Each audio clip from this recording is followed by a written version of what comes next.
Halo teman-teman, kita berjumpa lagi. Kali ini kita akan membahas mengenai teks laporan hasil observasi. Sebelum itu, mari kita ketahui terlebih dahulu apa itu sebenarnya observasi. Karena teks laporan hasil observasi ini tidak dapat dipisahkan dengan yang namanya observasi. Lalu apa sih sebenarnya observasi itu? Observasi adalah suatu proses untuk mengamati atau mendapatkan sebuah data maupun informasi melalui sebuah pengamatan. Kemudian, setelah diadakannya pengamatan, maka hasil tersebut ditulis dalam bentuk laporan yang kita sebut dengan teks laporan hasil observasi. Jadi, dengan kata lain, bisa dikatakan secara mudahnya, teks laporan hasil observasi adalah suatu teks yang berfungsi untuk memberikan informasi mengenai suatu objek atau situasi setelah diadakannya investigasi secara sistematis.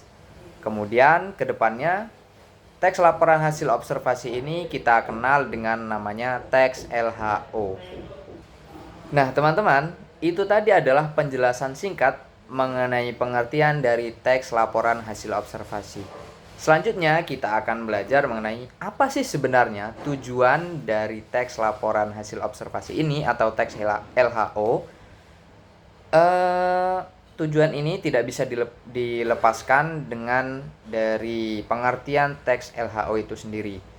Maka tujuan utama dari teks LHO ini adalah untuk mendapatkan informasi dan penjelasan rinci mengenai suatu hal dari sudut pandang keilmuan kepada pembaca.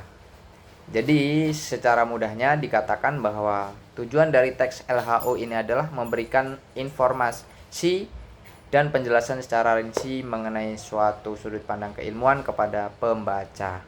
Itu tadi tujuan dari teks LHO itu. Kemudian kita akan berlanjut ke ciri-ciri dari teks laporan hasil observasi. Yang pertama itu ada bersifat objektif. Maksudnya adalah teks LHO ini harus disajikan dengan keadaan objek yang sebenarnya.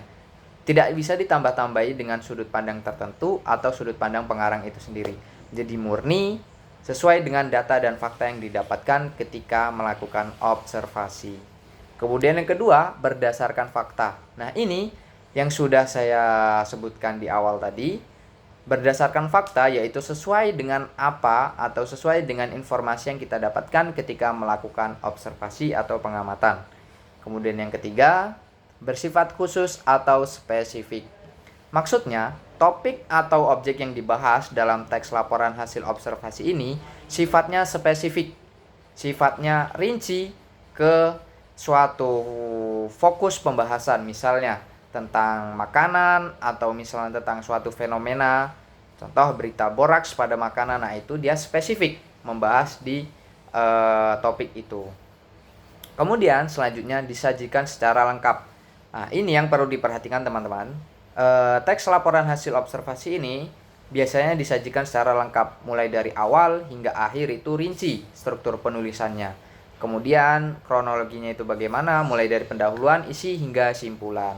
Jadi pembaca tidak merasa bingung ketika memahami dan membaca teks LHO itu sendiri. Kemudian yang kelima, disajikan menarik dan mudah dimengerti pembaca. Jadi teks LHO ini biasanya disajikan dengan menarik, dengan visual yang menarik minat pembaca agar pembaca itu tertarik dan mudah mengerti maksud dan isi dari teks LHO yang disampaikan. Setelah kita bahas mengenai pengertian dan juga ciri-ciri dari teks laporan hasil observasi, kita berlanjut ke struktur yang membentuk dari teks LHO itu sendiri. Jadi, teman-teman, secara garis besar, struktur dari teks laporan hasil observasi ini dibagi menjadi 4.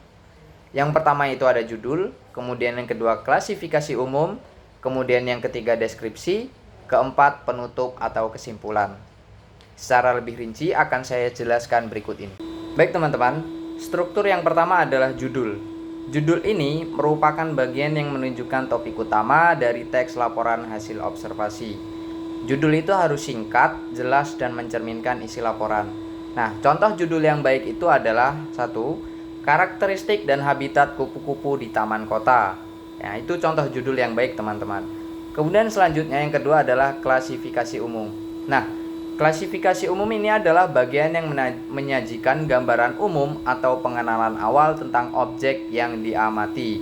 Biasanya mencakup definisi objek, jenis atau klasifikasi objek serta karakteristik umum yang ada pada objek tersebut. Kemudian struktur yang ketiga adalah deskripsi. Bagian ini adalah bagian yang berisi uraian rinci mengenai ciri-ciri, perilaku, kondisi fisik, habitat, manfaat, dan hal-hal spesifik yang lain dari objek yang diamati. Nah, bagian ini bisa terdiri dari beberapa paragraf, bergantung pada kompleksitas objeknya. Kemudian yang terakhir ada penutup atau kesimpulan. Bagian ini berisi rangkuman atau simpulan dari hasil observasi yang telah dilakukan. Penutup data berupa ringkasan, implikasi dari hasil pengamatan, serta saran jika diperlukan. Nah, itu teman-teman keempat struktur dari teks LHO itu. Kemudian kita berlanjut ke apa sih kaidah kebahasaan yang ada di teks laporan hasil observasi. Tentu ketika kita membuat suatu teks, maka ada kaidah yang harus kita patuhi ketika dalam menulis teks tersebut.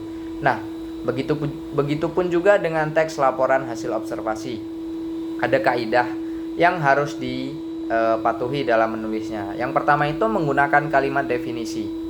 Teks LHO ini sering menggunakan kalimat definisi, biasanya ditandai dengan kata adalah pada pernyataan umum yang menyatakan pengertian atau definisi dari aspek yang akan dibahas. Kemudian yang kedua, menggunakan konjungsi atau kata hubung. Nah, biasanya konjungsi yang digunakan ini konjungsi antar kata seperti dan, atau, yang, untuk, dengan, dan sebagainya. Kemudian selanjutnya menggunakan kalimat simpleks dan kalimat kompleks. Kemudian yang keempat menggunakan sinonim dan antonim. Kemudian yang kelima menggunakan data. Tentu hal ini yang sangat diperhatikan ya dalam menulis teks LHO, karena tanpa adanya data itu tidak mencerminkan bahwa teks itu merupakan teks hasil observasi. Tentu yang sangat dicirikan dari teks laporan hasil observasi itu satu kaidahnya yaitu menggunakan data dari hasil pengamatan atau observasi itu sendiri. Kemudian selanjutnya teman-teman, setelah tadi kita membahas terkait pengertian, kemudian tujuan, struktur, dan kaidah kebahasaan yang ada dalam laporan hasil observasi, selanjutnya kita akan membahas bagaimana sih cara membuat teks laporan hasil observasi yang baik dan benar. Tentu ada beberapa cara yang bisa teman-teman ikuti. Yang pertama itu, kita bisa menentukan tema kegiatan observasi. Jadi sebelum kita melakukan kegiatan observasi, perlu untuk menentukan terlebih dahulu tema objek yang ingin kita teliti. Misalnya seputar makanan, atau minuman, tumbuhan, hewan, maupun proses terjadinya fenomena alam, seperti banjir, atau dan sebagainya. Kemudian selanjutnya, tentukan tujuan observasi. Penting ini teman-teman dalam melakukan suatu kegiatan observasi. Langkah berikutnya adalah menentukan tujuan dilakukannya penelitian tersebut. Kemudian yang ketiga, melakukan proses observasi.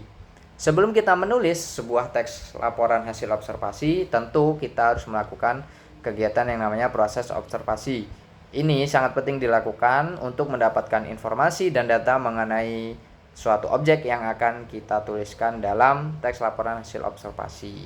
Kemudian yang keempat, menyusun kriteria aspek yang harus dilaporkan. Setelah kita melakukan observasi dan mendapatkan data-datanya, kita harus menyusun kriteria aspek yang akan dibahas, dideskripsikan dan dilaporkan dalam teks LHO. Kemudian selanjutnya, membatasi aspek yang harus dilaporkan.